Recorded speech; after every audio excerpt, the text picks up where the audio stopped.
1. 페라리 SF-25는 강점도 약점도 없는 중간급 자동차로 올해 어떤 트랙에서도 우승을 차지하지 못한 이유입니다. 반면 레드불은 낮은 마모의 트랙에서 강세를 보이고 메르세데스는 아스팔트 온도가 더 낮거나 트랙이 미끄러울 때 강세를 보입니다. 맥라렌은 고하중 공기역학 트랙에서 두각을 나타냅니다. 바로 이것이 올해 페라리가 고전한 이유입니다. 이 차는 어느 한쪽에 치우치지 않은 차량이기 때문입니다. 페라리는 어느 트랙에서 올해 두각을 나타낼 수 있을까요? 군터 슈타이너는 해밀턴에 대해 어떻게 평가했나요? 하지만 무엇보다도 비노토가 아우디를 위해 페라리의 중요한 엔지니어들을 데려갔나요? 6.0S7 내년 예산 상한선은 어떻게 변화할까요? 이제 이 질문들에 답해보겠습니다. 8.0S9 하지만 먼저 좋아요를 남기고 구독 및 알림을 활성화하는 것을 잊지 마세요. 10.0S11 그럼 바로 시작하겠습니다. 12.0S13 역설적으로 페라리가 특정 유형의 트랙에서 강세를 보이지 않는다는 사실은 성숙의 신호일 수 있습니다. 14.S15 페라리는 차량을 더 지속적이고 다재다능한 방향으로 개념적으로 발전시키기로 선택했습니다. 16.0S17 드라이버들은 공기역학적 불안정성에 대해 덜 불평합니다. 18.0S19 문제는 이 과정이 몇 년 늦게 시작되었다는 것입니다. 20.0S21 맥라렌과 레드불은 이미 전면에 플로드 서스펜션 아키텍처를 가진 성공적인 기술적 선택을 했습니다. 22.0S23는 공격적인 공기역학 철학이지만 성장 여지가 큽니다. 24.0S25 페라리는 2025 프로젝트를 뒤집은 것이 잘했지만 늦었습니다. 26.0S27 SF-25가 더운 날씨에서 더 잘 작동한다는 것은 명확한 사실입니다. 28.S29 바쿠에서는 FPE와 예선 사이에 트랙 온도가 약 6도 떨어졌고 바람이 강해졌습니다. 30.0S31 그 결과 페라리와 맥라렌은 경쟁력을 잃었고 레드불과 특히 메르세데스는 도약했습니다. 32.0S33 실버스톤에서도 이미 발생했었죠. 기억하신다면 토요일에 온도가 10도 이상 떨어졌고 페라리는 고통을 겪었습니다. 이것은 사용 가능한 범위가 너무 좁다는 것을 드러냅니다. 36.S37 이상적인 조건에서 벗어나면 차량이 예측 불가능해집니다. 지상고 관리가 극단적인 기계적 솔루션을 강요하고 SF-25가 잘 균형 잡힌 그라운드 이펙트 방식의 포뮬러카보다 환경 변화에 더 취약할 가능성이 높습니다. 42.0S43는 단순히 공기역학 철학의 문제가 아닙니다. 44.0S45 셋업 선택이 효과를 발휘하지 못하고 있습니다. 46.0S47 바쿠에서는 르클레르와 해밀턴 모두 셋업에서 잘못된 길을 선택했다고 인정했습니다. 페라리는 금요일에 더 많은 바람과 낮은 온도에서 불리한 후방 날개를 선택했습니다. 50.0S51 비슷한 상황은 몬자와 실버스톤에서도 보였습니다. 셋업에서 시작해서 경주 중에 다시 되돌아갑니다. 54.0S55 반대로 잔드보르트에서는 최적에서 너무 먼 기반을 수정해야 했습니다. 56.0S57E는 트랙 엔지니어링 부서가 패키지의 최대치를 추출하고 트랙의 진화를 해석하는데 어려움을 겪고 있다는 신호입니다. 59 레드불은 이 점에서 큰 진전을 이루었습니다. 데이터와 피드백을 구체적이고 빠른 선택으로 전환하는 능력이 그들의 이점 중 하나입니다. 62.0S63 SF-25는 과거에 비해 경주 페이스를 개선하려는 아이디어로 탄생했습니다. 64.S65긴 스틴트에서는 더 지속적이고 타이어에 친절합니다. S67 그러나 이 이점은 종종 예선에서는 즉각적인 추가 그립이 필요할 때 나타나지 않습니다. 68.S69 페라리는 새 타이어를 적절한 시기에 온도로 올리는데 어려움을 겪습니다. 70.0S71 이몰라와 바쿠에서는 해석하기 어려운 트랙과 섬세한 혼합물 C5와 C6에서 차이가 보였습니다. 72.0S73E는 문제가 인식되고 있다는 신호입니다. 74.S75 시즌 중에 타이어 온도를 더 잘 관리하기 위해 새로운 전방 브레이크 덕트가 도입되었습니다. 76.0S77E는 첫 번째 단계이지만 이 영역에서 맥라렌과 레드불을 따라잡기 위한 길은 아직 멉니다. 78.0S79 포뮬러 1에서는 좋은 프로젝트만으로는 충분하지 않습니다. 80.0S81 트랙에서 선발내는 능력이 필요합니다. 레드불이 RB19를 생각했을 때를 생각해보세요. 폐업의 자유를 더 허용하기 위해 차량을 높게 주행하도록 설계했습니다. 86.S87 페라리는 2025년에 운전 가능성과 안정성으로 방향을 틀었지만 마라넬로의 데이터를 경주 주말에 구체적인 성과로 변환하는 과정을 아직 다듬어야 합니다. 88.0S89 여기서 로익 세라가 등장합니다. 90.0 91전 메르세데스 출신으로 현재 페라리의 성능 책임자입니다. 92.0S93 2026년은 그의 비전의 첫 번째 진정한 시험대가 될 것이며 설계와 트랙 엔지니어링을 결합하는 것이 중요할 것입니다. 93.0S95 셋업하기 쉽고 변동 조건에서 예측 가능한 차량을 갖는 것이 중요합니다. 96.S97E를 위해서는 내부 문화도 필요합니다. 98.0S99 한계를 최소화하지 않고 인식하고 실수를 분석하고 기술적 연속성을 구축해야 합니다. 좋은 주말과 고립된 주말에만 의존하지 않고 102.0S103 요약하자면 제 생각에 페라리는 마침내 일관성과 연속성을 찾고 있지만 여전히 늦은 선택과 트랙에서의 비효율적인 실행에 대한 대가를 치르고 있습니다. 104.0S105 SF25는 과거보다 더 균형 잡히고 덜 히스테릭하지만 날씨, 트랙, 타이어와 같은 변수에 반응하는 능력이 부족합니다. 106.0S100 정말로 다시 승리하고 싶다면 마라넬로는 이 과정을 가속화하고 환경 민감성을 줄이며 공장과 서킷 간의 데이터, 브릿지를 강화하고 경주 주말을 읽는 능력을 키워야 합니다. 108.0S109 방향은 맞지만 맥라렌과 레드불과의 격차는 여전히 명백하며 프로젝트와 셋업 간의 약한 고리를 메우지 않는 한 챔피언의 금요일은 여전히 환상에 불과할 것입니다. 110.0S 111 그렇다면 페라리는 어디에서 컨스트럭터 챔피언십 2위를 노릴 수 있을까요? 112.0S 113 앞으로 페라리에게 가장 유리한 트랙은 무엇일까요? 앞서 말했듯이 더운 온도의 트랙에서 강세를 보이고 그립이 더 높으며 트랙이 덜 미끄럽고 없고 특히 금요일부터 일요일까지 조건이 변하지 않는 곳에서 가장 좋은 성능을 보입니다. 바쿠에서는 그 반대의 상황이 벌어졌습니다. 작은 걸음 뒤로 물러서 봅시다. 메르세데스 후16과 페라리 SF25의 가장 두드러진 차이점은 무엇일까요? 차이가 있습니다. 메르세데스는 후방이 더 견고하고 예측 가능하며 이는 캐나다에서 성공을 거둔 이몰라에서 후방 서스펜션을 변경한 후 더 안정적인 후방 서스펜션 기하학으로 돌아온 후입니다. 그러나 그들은 실수를 깨닫고 뒤로 물러섰습니다.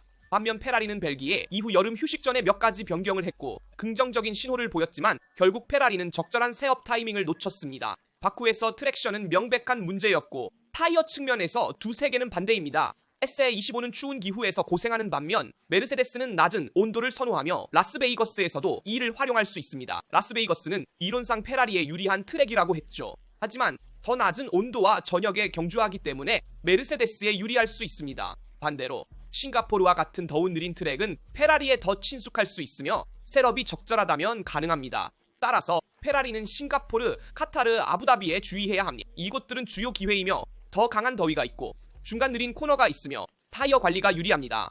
페라리가 셋업의 안정성과 좋은 경기 페이스를 찾을 수 있다면 이 트랙들에서 메르세데스에 대해 많은 점수를 얻을 수 있습니다. 스프린트 레이스는 보너스가 될 수 있으며 추가 점수와 라이벌이 셋업을 재조정할 시간이 적습니다. 멕시코와 라스베이거스는 여전히 함정으로 남아있으며 메르세데스가 특히 라스베이거스에서 유리하지만 페라리는 우리가 알고 있듯 메르세데스가 약점인 타이어, 마모와 높은 고도 및 열 관리로 인한 밸런스 오류를 기대할 수 있습니다. 오스틴은 중립적인 땅입니다. 누가 트랙을 더 잘 읽느냐가 차이를 만들 것입니다. 요컨대 페라리는 배제되지 않았지만 셋업 분석에서 외과적으로 정확해야 합니다. 주말에 해석 오류의 여지가 없습니다.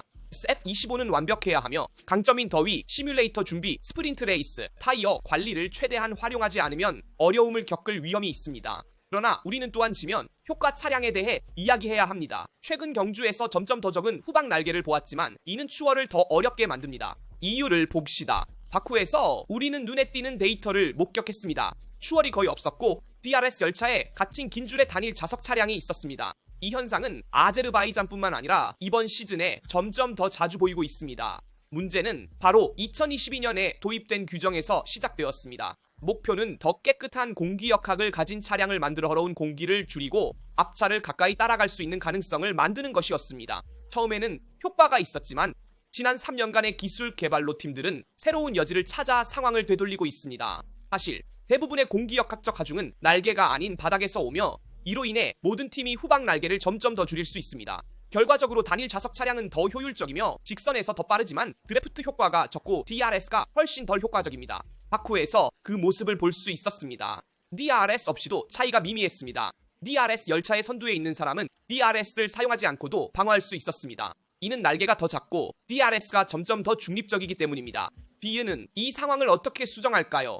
2026년에는 전통적인 DRS가 없고 전방 및 후방 날개의 플랩이 움직이는 능동 공기역학이 있을 것입니다. 새로운 오버라이드 모드가 공격에 더 많은 힘을 줄 것이며 DRS 구역을 연장할 수도 있습니다. 하우버의 조나단 휘틀리도 이를 확인했습니다. 이 차량들로 바쿠에서 추월을 보려면 더 긴 DRS가 필요했을 것입니다. 우리가 보고 있는 것은 자연스러운 부작용입니다. 팀들은 모든 규정의 구멍을 활용했으며 오늘날 치면 효과 차량은 예상보다 더 빠르고 효율적입니다. 그러나 이 효율성에는 대가가 있습니다. 난기류가 적지만 드래프트와 DRS가 약화되었습니다. 결과적으로 경주는 더 정적이며 특히 직선이 무한하지 않거나 타이어가 마모되지 않는 곳에서 그렇습니다.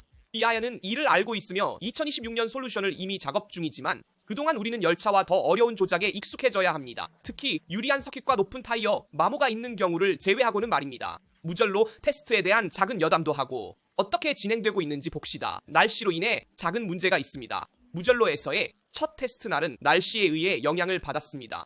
토스카나 트랙에서 페라리는 2026년부터 사용할 더 단단한 컴파운드 개발을 진행하고 있으며 포뮬러 1팀이 제공한 뮬카를 사용하고 있습니다. 트랙에는 에스테반 오콘과 올리버 비어맨이 운전하는 두 대의 하스가 출전했습니다. 드라이버들은 현재의 단일 좌석 차량을 수정한 버전으로 작업했으며 미래의 타이어 프로토타입을 장착하도록 조정되었습니다. 오콘은 40바퀴를 완료하며 1.21.943의 하루 최고 기록을 세웠습니다. 아침에는 어려운 조건도 보았으며 이는 피렐리가 무절로와 같은 특히 도전적인 트랙에서 2026년의 새로운 중간 솔루션을 사용하게 했습니다. 이 타이어로 비어맨은 30바퀴를 돌며 1.34.381의 시계를 멈췄습니다. 르클레르와 관유 저우도 SF25 파생 밀카로 피렐리를 위한 공식 데이터와 피드백을 수집하기 위해 트랙에 나왔습니다.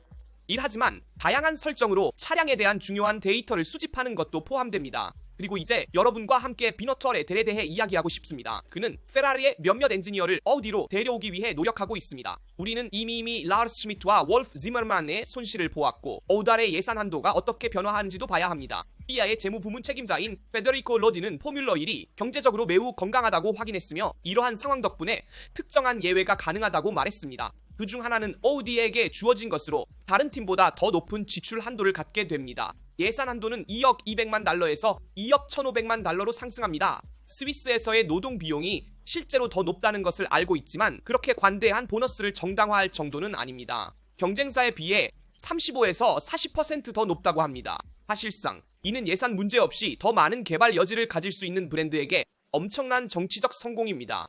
이러한 움직임을 이끄는 사람은 바로 매티아 비너토입니다. 그는 페라리 전 팀장으로 현재 어디의 최고 운영 및 기술 책임자이며 잉크윌, 뉴버그 및 새로운 영국 기술센터에서 개발을 책임지고 있습니다.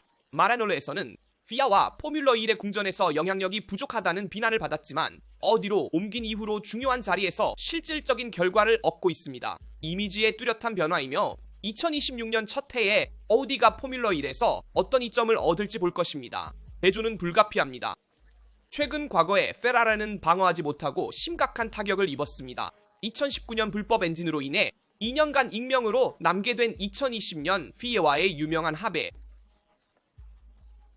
2022년의 기술 지침 TD039는 피포징을 억제하기 위해 페라리의 F1-75의 강점을 잘라냈고 일반적으로 중요한 순간에 이탈리아 최고 경영진의 부재, 예를 들어 바레인에서의 제조업체 회의. 이 사건은 비너토뿐만 아니라 페라리의 문화에 대해 많은 것을 말해줍니다. 마라넬레에서는 종종 문제의 깊이를 다루지 않고 순번의 관리자에게 책임을 전가하는 경향이 있습니다. 비아와 포뮬러 1의 자리에서 강력하고 지속적인 정치 전략의 부족. 어디는 막 도착했지만 이미 2026년 미래의 단일 좌석 개발에 차이를 만들 수 있는 경제적 양보를 얻고 있습니다. 페라리는 계속해서 자신을 불리하게 만드는 결정을 당하고 있습니다.